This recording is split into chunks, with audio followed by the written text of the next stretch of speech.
When did you meet Ted? We were in the same squadron. See, we were both in the same squadron. Yeah, but you met when you both caught up, I guess, at the same time. Yeah. So you met the first day Ted, in, sort of thing. Yeah, Ted. We were at Port Perry together too. Yeah, but we didn't know one another then. Yeah.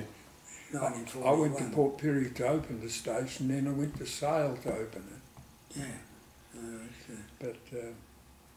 But you know, that was accepted. If you went away, it was, you know, you had to go. It was. And what had you been doing in civilian life? Well, I served my apprenticeship as a fitter and turner, and I finished the end of '39, and I went down to Adelaide and joined up, and they said, well, we want fitters, there's nothing else. You can either join the Air Force as a fitter, or you could join the Navy as an artificer.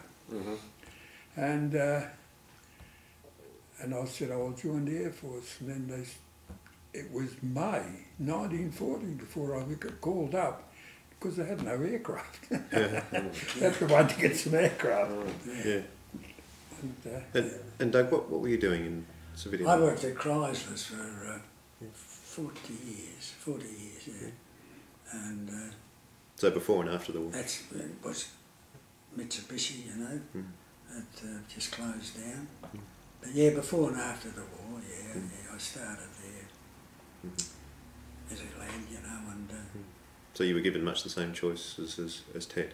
Yeah, well, you just went up and joined up. And why the Air Force, rather than over the Navy? Well, I only had two choices, the Air Force or the Navy. Yeah, so why the Air Force? That appealed to me better. Better choice, I think.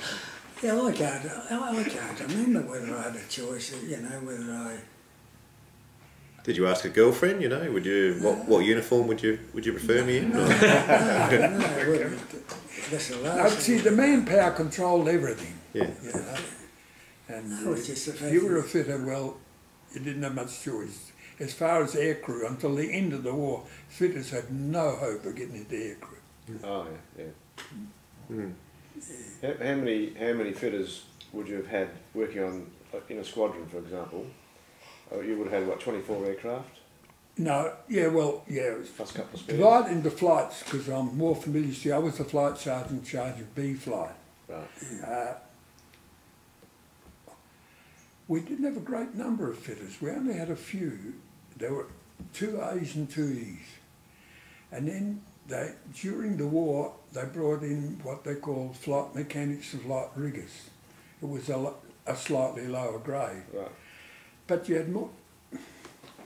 Then you had instrument makers. Then you had armourers. I can't remember how many we had, but you would only have, say, one photographer for our flight. Yeah. The armourers, they lived a little cubby hole to themselves, and they would come and do the arming. And same with the instrument makers.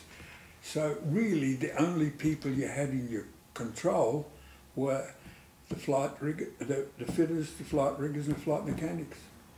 The others came and had to service. More or less specialists came along. Yeah.